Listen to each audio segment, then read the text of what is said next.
मुझे जो टॉपिक मिला है वाई सेफ साहब, हम लोगों को मुझे सेफ साहब क्यों करना है, तो उसके बारे में हम आप सभी से बातचीत कर रहे थे। तो जैसा मैंने बोला कि हम सभी लोग जो पैसा कमाते हैं जरूरत के लिए नहीं कमाते, हम सभी लोग लाइफ स्टाइल के लिए कमाते हैं। तो सबसे पहले हमने जानने की भी कोशिश किया लाइफ स्टाइल क्या है। कोई 2 करोड़ की गाड़ी चलाता है, ये लाइफ स्टाइल है। कोई 4 लाख का कार चलाता है, उसका लाइफ स्टाइल है। दोनों में आदमी बैठते हैं, दोनों में एसी चलता है, दोनों जाम में दोनों की स्पीड भी लिमिटेड होती है। बहुत ज्यादा वैसा नहीं 2 करोड़ वाली भीड़ में बहुत तेज से चलाएगा, लेकिन बस लाइफ स्टाइल की बात है। कोई स्प्लेंडर चलता है, कोई हार्ले से चलता है, कोई रोलेक्स पहनता है, कोई सामान घड़ी, कोई 5 रुपए के पेन, कोई 5 लाख का पेन, तो कोई सामान फोन चलाता है, कोई आईफोन चलाता है। ये सब लाइफ स्टाइल का पार्ट है। तो हमने देखा था six type of life style, 6 तरह का हमने लाइफ स्टाइल के बारे में बातचीत मैंने किया था। तो सबसे ऊपर जो लाइफ स्टाइल है दुनिया में, लग्जरी लाइफ स्टाइल, राजभोग सुखभोग बोलते हैं। जो सबसे ज्यादा अमीर हैं, पुश्तों तक पैसे कमाने की जरूरत नहीं है। जैसा आप सभी ने देखा भारत में रतन टाटा ने 1500 करोड़ तो डोनेट किया है। किसी कंपनी का 1500 करोड़ टर्नओवर नहीं होता है, किसी की पुश्तें नहीं कमा पाती, वो ऐसे मामूली तुरंत ही 1500 करोड़ उन्होंने डोनेट कर दिया है। तो इतने इनके पास पैसे हैं, तो लग्जरी लाइफ स्टाइल है, इनके पास पुश्तों तक पैसे कमाने की जरूरत नहीं है। इससे थोड़ा सा नीचे आते लाइफ स्टाइल ऑफ कंफर्ट।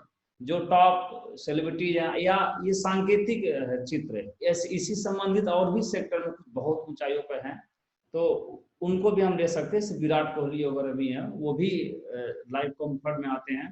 तो इनके पास भी बहुत सारा मान सम्मान पद प्रतिष्ठा पैसा है, और ये उनसे एक रैंक नीचे में आते हैं। इनके पास भी बहुत पैसा है, इनको पुश्तों तक नहीं लेकिन पीढ़ियों तक पैसे की कोई कमी नहीं होती है। पहले में पुश्तों तक, दूसरों में पीढ़ियों तक। और तीसरा है लाइफ स्टाइल ऑफ नेसेसिटी। इनके पास भी गाड़ी घोड़ा बंगला सब जलवा रहता है, लेकिन नेसेसिटी इनका होना जरूरी है। इनके जाने के बाद या ऊपर से हटने के बाद सब समाप्त हो जाता है। Life style of where existence, जो हाईली एजुकेटेड माना जाता है इंडिया में, दुनिया में हर जगह ये अपर मिडिल क्लास है, तो इनके पास भी मान सम्मान जलवा सब कुछ है। और ये भी जब तक अस्तित्व में है तब तक इनके पास है, और अपर मिडिल क्लास में लोग आते हैं। इससे नीचे है लाइफ स्टाइल ऑफ पॉवर्टी या मिडिल क्लास, दोनों हमने लिखा है, तो दोनों लोग आते हैं इसमें। इसकी संख्या भारत में मैंने बताया बहुत भारी तादाद में है। आज के डेट में भारत में सबसे ज्यादा परेशान है, लॉकडाउन में तो ये परेशान है, इनका रोजी रोटी सब छीनने वाला है, बैठ के नहीं खा सकते। तो इनकी तादाद भारत में बहुत ज्यादा है, करोड़ों में होलसेल में पाए जाते हैं। और मैं भी इसी का हिस्सा था, मैंने आप सभी को बताया।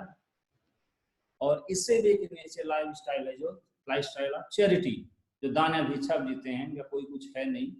तो ये हमने 6 तरह का लाइफ स्टाइल देखा। इसमें हम अपने आप को कहाँ पाते हैं, हम देख सकते हैं। तो मैंने अपने आप को देखा, ईश्वर को धन्यवाद दे के मैं लाइफ स्टाइल ऑफ चैरिटी से एक रैंक ऊपर था, उससे ऊपर तो कोई सवाल ही नहीं था।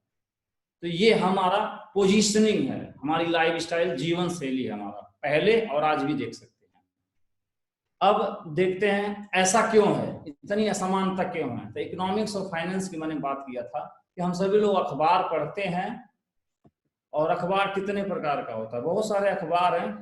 पॉलिटिकल टाइम नाम का कोई, पॉलिटिक्स बहुत मायने रखता है दुनिया में, लेकिन उसके नाम से कोई अखबार नहीं आता कि सिर्फ पॉलिटिक्स हो उसमें।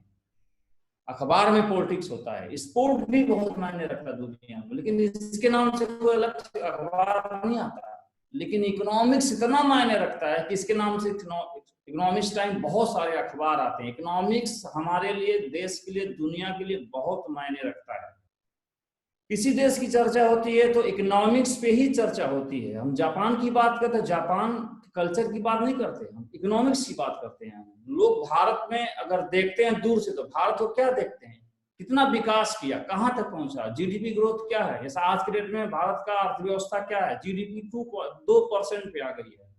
तो इकोनॉमिक्स देखा जाता है। अमेरिका का भी इकोनॉमिक्स बहुत डाउन है, 7 साल में इतने लोगों उन्होंने रोजगार दिया, अगले 1 हफ्ते में उन लोगों का रोजगार छिन गया है। तो इकोनॉमिक्स बहुत मायने रखता है देश विदेश दुनिया के लिए। आप जानते हैं कि सभी बड़ी कंपनी या देश भी आर्थिक सलाहकार रखते हैं, और बड़ी बड़ी कंपनियां भी पैसे को मैनेज करने के लिए बड़े बड़े एक्सपर्ट आर्थिक सलाहकार रखते हैं। हमारा आर्थिक सलाहकार है, क्योंकि देश के लिए पैसा जरूरी है, कंपनी के लिए भी बहुत मायने रखता है, लेकिन हमारे यानी हमारे लिए भी इकोनॉमी बहुत मायने रखता है। तो हमारा इकोनॉमी मायने रखता है, तो आखिर हमारा इकोनॉमिक आर्थिक सलाहकार कौन है, फाइनेंशियल एडवाइजर कौन है? सामान्यतः तो हमारे फाइनेंशियल एडवाइजर या तो माँ होती है या तो बाप होती है, बाप होते हैं, पत्नी होते हैं, दोस्त होते हैं, या कोई इंश्योरेंस एजेंट आ जाता है, बोलता मैं फाइनेंशियल एडवाइजर हूँ, तो आपको एडवाइस करने आते हैं। जैसे मेरे पास कई बार फोन करते हैं, सर मैं आपको फाइनेंशियल एडवाइजर हूँ, मैं आपको बताना चाहता हूँ, भाई आपकी सैलरी कितनी है? बोलता 30,000। हम कहें जब तुम 1.5 करोड़ कमाना साल का, तब तुम उसे फाइनेंशियल एडवाइजर करने मेरे पास आना। अभी तुम 30,000 पाते हो, इतना मुझे तुम क्या कैसे बताओगे? तुम इतना पैसे का मैनेजमेंट करते, जब तुम खुद ही बहुत बड़ा बैंकर ना होते, बैंक हो जाते। इसलिए हमारी आर्थिक हालात ठीक नहीं है कि हमारा आर्थिक सलाहकार कोई ढंग का नहीं है, और ये जो असमानता दुनिया में बनी रहेगी, क्योंकि ऐसे वर्ग को कोई भी सलाह देने वाला नहीं है। लेकिन अब थोड़ा सा मामला बदला है कुछ सालों से। आपको ये शायद हम आपको भी और हमें भी कुछ लोग मिले हमें, जिन्होंने बताया, श्रीमान जैसे आज हमारा उठक बैठक जो होता है, आदरणीय श्रीमान रजत सर, श्रीमान जैन सर, श्रीमान ग्रिवाल सर, श्रीमान माधव सर, तो आज ये हमें जब से हमें फाइनेंशियल एडवाइजर क्या करना है, पैसे के लिए कैसे करना, क्या कर, जब से इन लोगों ने सलाह देना शुरू किया, तब से मैंने देखा जीवन में बड़ी उन्नति होना शुरू हो गई। आज भी मेरे बाबा बोलते हैं तुम बहुत पैसा कमाते हो, तो इतना पैसा 2-3 बस ले लो, बस चलवाओ। मैंने कहा आप मेरे बाबा हैं, इमोशन अलग चीज है, रिश्ता अलग चीज है, बाबा होना अलग चीज है, लेकिन पैसे के बारे में एक्सपर्ट होना ये अलग चीज है। तो मैं ये बात नहीं मान सकता उनकी। तो हमारे लिए अर्थव्यवस्था मायने रखती है। ये कारण है कि वो जो कैटेगरी लाइफ स्टाइल, ये भी एक कारण है हमारा पीछे होने का। अब हम आगे और देखते हैं कुछ। हम सभी अगर मान लीजिए जो पैसा अगर इकोनॉमिक कंडीशन अच्छा भी करना चाहें, तो हमारे पास मात्र 2 ऑप्शन है। ऑप्शन बहुत हैं, लेकिन हम प्रैक्टिकल बात करेंगे। एक तो हम सबसे ज्यादा कोशिश करते हैं नौकरी के लिए, सरकारी या प्राइवेट, सरकारी की ज्यादा, फिर उसके बाद प्राइवेट की, उसके बाद भी छोटा बिजनेस। हम बड़ा बिजनेस कर नहीं पाते, तो हम थोड़ा सा इसके बारे में जानेंगे। अगर हम जॉब करते हैं तो क्या हो सकता है? आप सभी को पता है जॉब का फॉर्मूला है qualification QT equal to I, qualification multiply by time equal to income. हमारी जो आमदनी है वो हमारी क्वालिफिकेशन को टाइम में देने के हिसाब से होती है, यानी क्वालिफिकेशन जितना टाइम हम देंगे उस हिसाब से हमारी मनी होती है। लेकिन बिजनेसमैन का फॉर्मूला उल्टा होता है। हम समय को देके पैसा कमाते हैं, मगर बिजनेसमैन मनी देके समय कमाता है। दोनों में अनमोल कौन सा है? समय। हम समय गंवा देते हैं तो और सस्ते में बेचते हैं, और बिजनेस में मनी देके टाइम खरीदता है। ये बहुत बड़ा अंतर है। तो इसलिए हम कभी भी, क्वालिफिकेशन भी हमारा सीमा है, समय की भी सीमा, हमारे आमदनी सीमित होती है। नौकरी की यही हाल है, मैं उसकी बुराई नहीं कर रहा हूँ, लेकिन ये उसका तथ्य है, तथ्य को इनकार नहीं किया जा सकता। उसके बाद फिर हम करेंगे बिजनेस। तो बिजनेस कौन सा हम लोग करेंगे? स्मॉल बिजनेस क्या करेंगे हम लोग? जैसे मैंने कहा, मैं अपनी बात करूं, मैं कौन सा बिजनेस कर रहा? छोटा सा तो कोई दुकान खोलता, ऐसे कोई दुकान खोलता, ट्रेडिशनल दुकान खोलता, ट्रेडिशनल दुकान। ये हम छोटा बिजनेस के सांकेतिक है, इससे रिलेटेड और भी कोई जो भी दुकान हम लोग खोलते हैं छोटा ही खोलते हैं, सांकेतिक है ये। तो या ऐसे रेस्टोरेंट खोलते हैं हम लोग। तो स्मॉल बिजनेस हम लोग खोजेंगे, तो ट्रेडिशनल बिजनेस है। जबकि आप सभी को पता है बदलते हुआ जो समय है, खरीदने का और बेचने का तरीकों में बदलाव हुआ है। तो ट्रेडिशनल मार्केटिंग शिफ्ट हुआ है फ्रेंचाइजी में। तो पुराने ट्रेडिशनल मार्केट का धंधा जो है, ट्रेडिशनल मार्केट का धंधा फ्रेंचाइजी ने खा गया है, और फ्रेंचाइजी भी शिफ्ट हो गया है बड़े बड़े मॉल में। तो ट्रेडिशनल और फ्रेंचाइजी पूरी तरह इसमें शिफ्ट हो गया है। तो हम अगर ट्रेडिशनल बिजनेस करेंगे तो चलेगा कहाँ? वो तो हमको माल ने खा गया, और माल महंगे भी हैं, छोटे भी हैं, सस्ते भी आते हैं, प्रोडक्ट्स लोगों के लिए भी मिलते हैं। तो ये सबका खा गया ट्रेडिशनल बिजनेस। और इसका भी एक बाप आ गया जो बदलता हुआ समय, वो ऑनलाइन मार्केटिंग सबको खा गया। तो ये जो खरीदने और बेचने के तरीके में एक समय के साथ एक बदलाव है। तो ऑनलाइन मार्केटिंग सबको खा गया। जैसे अमेजॉन है, फ्लिपकार्ट है, बहुत सारे हैं वेबसाइट है। तो इनने मालों को बंद करा दिया। मैं आगरा में गया था, खोजा सब माल किधर है, तो बोले सब माल का इधर सब बंद पड़े। क्यों? क्योंकि उसका असर है, असर नहीं चल पाया। हर जगह माल सुने पड़ रहे हैं धीरे धीरे। तो ये जो हम बिजनेस करेंगे, नौकरी को मैंने पहले बताया, अगर हम बिजनेस करेंगे तो हमारा ये हाल हो। तो यही हमारा बिजनेस है। और हम सभी लोग ऑनलाइन मार्केटिंग कर नहीं पाएंगे, और माल खोलने के हमारे पास पैसा है नहीं, और फ्रेंचाइज लेने का हमारे पैसा है नहीं, क्योंकि हम लोग किस प्रोफाइल में आते हैं पहले हम सभी को पता है। हम लोग जब भी करेंगे बिजनेस, तो ये ट्रेडिशनल बिजनेस करेंगे, और ये ऑलरेडी बंद हो चुका है। इसको जो भी कोई खोलेगा 100% लिखवा ले, वो बंद ही होना है, आज नहीं कल बंद ही होना, क्योंकि इसका जमाना ही नहीं है, चलेगा नहीं। इसको ये खा गया और इसको ये खा गया। तो इस तरह से हमारे पास जो इकोनॉमिक कंडीशन है वो बिल्कुल धुंधला नजर आता है कि बिजनेस करें नौकरी, दोनों से हम कभी अमीर नहीं बन सकते। तो जो सक्सेस लाइफ स्टाइल है उसमें हम अपने आप को देख सकते हैं कि हमारी पोजीशनिंग कहाँ पे होने वाली है। इसलिए पीढ़ियों से हम तरक्की नहीं कर पा रहे हैं। अब आगे हम देखेंगे आखिर पोटेंशियल कहाँ है। ये तो हमने अपने आप को भी देखा, अब देखेंगे पोटेंशियल कहाँ है। पोटेंशियल पे भी बात करते हैं कि इसका इलाज क्या है, पोटेंशियल क्या है। तो पोटेंशियल आप देखेंगे भारत का पॉपुलेशन कितना है, कितना है आप देखिए, लेटेस्ट है 139 करोड़ 19,39,460, सीधा सीधा 140 करोड़ है इस समय लगभग, हम देख सकते हैं। लेटेस्ट डाटा बिल्कुल मैंने गूगल से मारा है, 19-20 हो सकता है। तो हम समझने के लिए 140 करोड़ लेते हैं इस समय भारत का पॉपुलेशन है। हम ट्रेडिशनल दुकान खोलते हैं, गली में सीमित लोग होते हैं तो बहुत ज्यादा नहीं चलता। कोई भी आदमी बड़ा बिजनेसमैन GoIBO के निशाने पर 140 करोड़ है, फेसबुक के निशाने पे 140 करोड़ हैं, और जूम मीटिंग के निशाने पर भी 140 करोड़ है, और चाइनीज कंपनियों मोबाइल कंपनियों के निशाने पे 140 करोड़ है, और किसी पॉलिटिकल के निशाने पे 140 करोड़ है, और अमेजॉन के निशाने पे 140 करोड़ है। दुनिया का हर एक बड़ा उद्यमी के निशाने पे 140 करोड़ है। जो यहाँ पे लेके आएगा वो पैसे वाला बनेगा। ये है भारत का पोटेंशियल। यहाँ जो बिजनेस करेगा वहां गली में नहीं जहां खोलते हैं, ऑफिस में नहीं, यहाँ पे कुछ कर सके तो हम पैसे वाले बन सकते हैं। अब हम देखते हैं कि 140 करोड़ में कैसी पोटेंशियल है, वो अपने बिजनेस से भी हम रिलेट करेंगे। पर्सनल केयर पे हम बात करेंगे। पर्सनल केयर, कोई भी आदमी सुबह उठता है, ब्रश करता है, फेस वॉश करता है,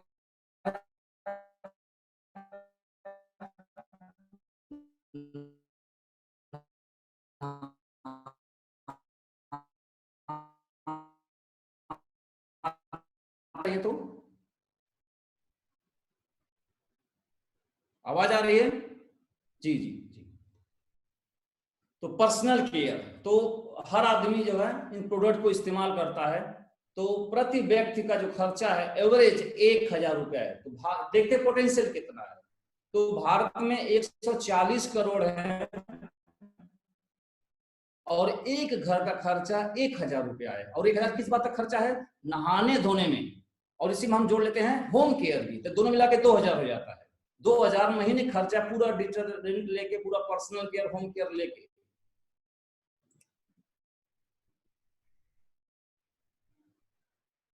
स्लाइड दिख रहा सर? 2,000 रुपए महीने का खर्चा है। तो भारत में 140 करोड़ हैं और एक घर का खर्चा होम केयर पर्सनल केयर मिला के 2,000 हुआ।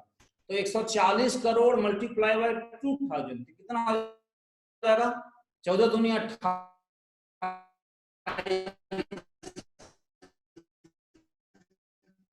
अगर 1,40,000 सिर्फ हम नहाने धोने में भारतीय निकाल देते हैं, ये पोटेंशियल है। उसके बाद नहाने धोने के बाद, क्रीम वगैरह लगाने के बाद, अब आदमी किचन केयर पे आएगा, तो खाएगा, उसके सारे बर्तन होंगे, तो उसमें जो घर के खर्चा 3 से 5,000 रुपए एवरेज रखते हैं। तो किचन का खर्चा आप देख लीजिए। तो प्रति व्यक्ति 40 करोड़ का पोटेंशियल देखिए किचन से कितना हो सकता है। 140 करोड़ मल्टीप्लाई बाई 5, मैं यहाँ पे बुरा नहीं कर सकता, कितना हो सकता है, कितना 1,000 करोड़ रुपया पोटेंशियल है। उसके बाद फिर आता है वेलनेस। हमारा जो खाना है वो पौष्टिक नहीं है। आज के डेट में हर आदमी बीमार है। कैसे? जब आप 2 तरह की दवाइयां मिलती है, वेलनेस और एक है हेल्थ केयर। वेलनेस क्या है? वेलनेस की जो प्रोडक्ट्स हैं बताया जाता है इसको खाएंगे तो बीमार नहीं होंगे। और हेल्थ केयर क्या है कि बीमार हो जाएंगे तब आपका इलाज होगा। यानी आज के डेट में हर आदमी बीमार है। यानी बीमार नहीं तो भी कहा जा रहा है इसको खाओगे तो बीमार नहीं पड़ोगे, तो एक दवाई पहले खा रहा है और बीमार होगा तो दवाई खा ही रहा है। तो हर आदमी तो दवाई खा रहा है। स्वस्थ है तो इसलिए खा रहे हैं ताकि स्वस्थ बने रहे, तो भी दवाई खा रहे हैं, और बीमार जाएंगे तो एलोपैथ पे जाएंगे। तो ये दोनों इंडस्ट्री है। तो वेलनेस इंडस्ट्री बहुत बड़ा पोटेंशियल है हर घर, इसमें हर व्यक्ति के लिए $1 ट्रिलियन का ये इंडस्ट्री है। तो हर घर की जरूरत है, तो कितना पैसा हो सकता है? हर घर अगर आदमी खाए, कैल्शियम खाए, जो भी प्रोडक्ट्स है उसको खाए, तो 2-3 हजार रुपए खर्चा महीने का है, तो 140 करोड़ के हिसाब से बोले तो कितना पोटेंशियल है, बहुत ज्यादा पोटेंशियल है हेल्थ केयर। उसके बाद फिर मानसिक शांति। आदमी अभी ने जो जितना भी देखा, पहले त्वचा की सफाई किया, फिर त्वचा को चमकाया, फिर उसके बाद वो खाना खाया, पेट पूजा का, अभी तो दिमाग के लिए कुछ नहीं किया, मानसिक शांति के लिए। और मानसिक शांति में अध्यात्म से बढ़िया तो कोई उपाय है नहीं। तो जब आप सभी को पता ग्रंथ अपने पास हैं और ग्रंथ बढ़ते जा रहे हैं, तो एक पोटेंशियल है। 140 करोड़ घरों में अगर एक ग्रंथ पहुंचेंगे तो निश्चित तौर पर शांति होगी, तो कितना बड़ा पोटेंशियल है। उसके बाद फिर अभी हमने त्वचा साफ किया, नहाया धोया, खाना खाया, मानसिक शांति मिली। अब थोड़ा लाइफ स्टाइल भी देखेंगे, तो लाइफ स्टाइल पे कितना खर्चा कर रहा आदमी। जींस पहनता है, टी शर्ट पहनता है, सूट पहनता है, न जाने क्या क्या पहनता है, तो 5-7 हजार खर्चा इसका है। तो ये देखिए, तो एक बहुत लंबा पोटेंशियल है, बहुत बड़ा पोटेंशियल है। मैंने सुबह से लेकर शाम तक का पूरा पोटेंशियल है, कितना हजार रुपया, कितना हजार करोड़ रुपया है जो यहाँ पे मार्केट में है, ये मैंने दिखाया। अब हम देखते हैं इस लाइफ स्टाइल पे कुछ ही कंपनियां, इस सूट की बात करें हम लोग पास अगर देखेंगे, शेफ साहब से पहले तो 2 ही कंपनी 3 कंपनी की मजबूरी में लेना पड़ता था, तो कितना पैसा कमा रहे हैं भारत से, हजारों करोड़ रुपया ये सिर्फ सूट बेच के यहाँ से भारत से ले जा रहे हैं फैशन में, फैशन से। उसके बाद अब हम जो FMCG की मैंने बात किया, तो जो प्रोडक्ट कंज्यूमिंग प्रोडक्ट की मैंने हेल्थ केयर और पर्सनल केयर की बात किया, तो उसमें कितना पोटेंशियल है। कुछ कंपनियां ऐसे PG है, हिंदुस्तान यूनिलीवर है, हजारों करोड़ रुपया इस देश से उठा के इन लोग ले गई, हजारों करोड़ रुपया। और ये बात जो मैं आपको इकोनॉमी समझा रहा हूं, 140 करोड़ में पोटेंशियल क्या है, ये इकोनॉमी 2 लोगों को समझ में आ गया था, तो बाबा रामदेव और इनको समझ में आ गया। एकेडमिक एजुकेशन ज्यादा है नहीं इनके पास, आपको समझ में आया तो अच्छी बात है, आना ही चाहिए। 140 करोड़ पोटेंशियल का है, इन्होंने FMCG प्रोडक्ट का निर्माण कर दिया और इन लोगों ने लोगों को बताना शुरू किया। तो जैसा आप सभी को पता है, इन कंपनियों ने ब्रांड के नाम पे, ब्रांडेड लोगों से ब्रांड के नाम पे लोगों को कस्टमर बनाया, और बाबा रामदेव ने देशभक्ति के नाम पे लोगों को कस्टमर बनाया। तो हजारों करोड़ रुपया विदेशी कंपनियां ले आई थी, बात बाबा को समझ में, बाबा दोनों ने लंगोट टाइट किया और मिशन उठाया। दोनों पढ़े लिखे नहीं, MBA नहीं है, लेकिन एक मिशन उठाया और निकल पड़े दोनों, और एक ही बात बोलना शुरू किया, जागो ग्राहक जागो, जागो ग्राहक जागो, स्वदेशी अपनाओ विदेशी भगाओ, स्वदेशी अपनाओ विदेशी भगाओ। जब ऐसा नारा दिया जाएगा 140 करोड़ को, तो कुछ करोड़ तो इन्हें फॉलो करने वाले हैं, और कुछ लोग इन्हें आज अरबपति बना दिए। कुछ लोग 140 करोड़ में कुछ लोग तो मानेंगे इनको अरबपति बना दिए। हालांकि विदेशी कंपनियों ने ब्रांड के नाम पे कस्टमर बनाया, और बाबा रामदेव ने देश के नाम पे कस्टमर बनाया। लेकिन एक लीगल कंपनी, एक बहुत विशाल कंपनी आज से 20 साल पहले शुरू हुई थी, जो हर सेक्टर में काम करती है, जिन सेक्टर पे ये सारी कंपनियां काम करती हैं। 20 साल से कंपनी काम करती है, और उसमें health care, personal care, life style, मानसिक शांति सब शामिल है इसमें। इकलौती एक ऐसी कंपनी आई जो सभी कंपनियों ने कहा ब्रांड अपनाओ, सभी कंपनियों ने कस्टमर बनाया ब्रांड के नाम पे, कोई देश के नाम पे। लेकिन अपनी शेफ साहब के, अपने महान डायरेक्टर ने, दुनिया की महान कंपनी ने आह्वान किया, किसी को कस्टमर नहीं बनाया। और ये कंपनी और SSS के एजुकेशन ने मिल के एक अवेयरनेस फैलाया कि स्वदेश विदेशी भगाओ, स्वदेशी अपनाओ विदेशी भगाओ, कस्टमर ना बनो, डायमंड बनो, क्राउन एम्बेसडर बनो, महान लीडर बनो। ये घूम घूम आप सभी ने अवेयरनेस फैलाया और फैलाया जा रहा है 20 सालों से। और आप सभी को पता है कि भारतीय लोग इतने लालची होते हैं, पहले सभी के पास सिम कार्ड हुआ करता था, लेकिन जियो ने एक फ्री डेटा दिया कि फ्री है, तो फ्री के चक्कर में हम 2 सिम रख लिए। तो एक जीवी डेटा के चक्कर में अगर हम सिम रख सकते हैं या सिम कार्ड रिमूव कर सकते हैं, तो जहां से क्राउन डायमंड या करोड़पति बनने का मौका मिले, वहां पे लोग अपने प्रोडक्ट को भी रिप्लेस कर सकते हैं और सेफ का प्रोडक्ट अपना सकते हैं। अगर आपके मन में भ्रम है कि लोग पहले से इस्तेमाल करते हैं, एक जीबी डेटा के लिए लोग नेटवर्क बदल सकते हैं, सिम बदल सकते हैं, तो जहां जैगुआर आएगा वहां प्रोडक्ट्स को भी लोग रिमूव कर सकते हैं। जरूरत बस है अवेयरनेस फैलाने की, और यही और उन सभी कंपनियों के जो ब्रांड एम्बेसडर हैं वो बड़े बड़े सेलिब्रिटीज हैं, लेकिन सेफ साहब के ब्रांड एम्बेसडर कौन है? या हम जैसे लोगों को, बिल्कुल लटूरे मजदूर बेहाल लोगों को बोलते हैं बेटा आओ ब्रांड एम्बेसडर बनना चाहोगे, और ऐसे हम लोगों को बुला के और ब्रांड एम्बेसडर बना के, और हमको देखिए मैं वहां पे बैठा हुआ हूँ, हम जैसे लोगों को चुनती है, और जिसके पास विजन है और थोड़ी भी सद्बुद्धि है वो इस मिशन में शामिल होता है और घूम घूम नारा देना शुरू करता है, स्वदेशी अपनाओ विदेशी भगाओ और कस्टमर ना बनो डायमंड और क्राउन बनो, यही मेरा प्लान है। और इसी प्लान को घूम घूम मैंने आज से 11 साल पहले जाना था और घूम घूम मैंने बताना शुरू किया, इस पोजीशन से मैंने बताना शुरू किया, और धीरे धीरे आप देखिए मेरी प्रोफाइल क्या है, बिल्कुल निम्न बैकग्राउंड से मैं था और ये मैंने बताना शुरू किया घूम घूम, और मैं पर्ल बना, सिल्वर बना, गोल्ड बना। हालांकि जब मैं बताया स्वदेशी अपनाओ विदेशी भगाओ, अपना भगाओ और कस्टमर ना बनो डायमंड बनो, तो बहुत लोग विरोध करेंगे, रिजेक्शन करेंगे, कुछ फर्क नहीं पड़ता। 140 करोड़ में कुछ परसेंट भी आ गए तो अपना काम बन जाएगा, और कुछ परसेंट हमारे साथ आए तो मैं पर्ल बना, फिर धीरे धीरे सीनियर का आशीर्वाद बना, और धीरे धीरे मैं डायमंड भी बना, और टॉप 5 अर्नर में भी आया। जितने भी सेफ साहब ने आज तक कंपनसेशन प्लान लॉन्च किया उसमें सबसे पहले हमेशा मैंने इनकम लिया, लेवल बढ़ाया और यहां तक पहुंचाया, सिर्फ इसी बात को मान के। मैंने किया क्या है, इसी मिशन को आगे बढ़ा रहा हूं, और यहां तक इतने महान हस्ती, दुनिया की महान हस्ती से आशीर्वाद लेने यहां तक पहुंचाया।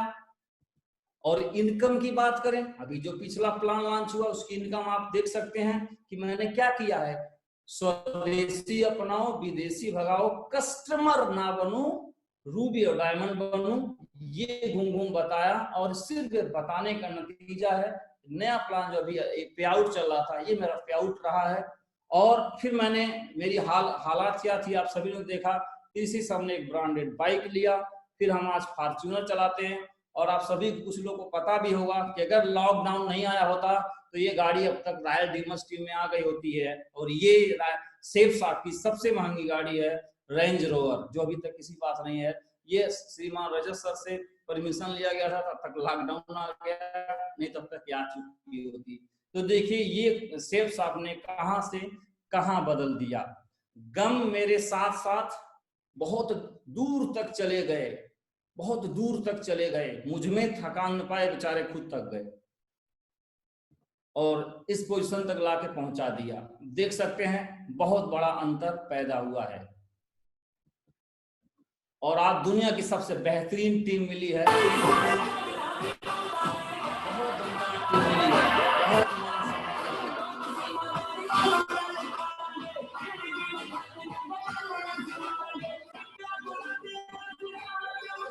तो दोस्तों कस्टमर बनाने वालों को सम्मान कभी नहीं मिल सकता, लेकिन आप अगर लोगों को रूबी बनाएंगे, डायमंड बनाएंगे, उनके ड्रीम पूरा करेंगे, ये रास्ता बहुत नेक है, बहुत सच्चा है, बहुत महान है। और थोड़ी सी अड़चने आ सकती हैं, रिजेक्शन होगा, उसकी परवाह ना करें, आप बिल्कुल डट जाएं और लोगों को बताएं। और ग्रेट लीडर हमको मिले, बहुत सारे डायमंड मिले, दो हमारे ग्रेट लीडर मिले, श्री दीपक कुमार शर्मा जी, श्री बलवंत सर, और हमारे महान पथ प्रदर्शक और आर्थिक सलाहकार या जीवन के सलाहकार सब कुछ है।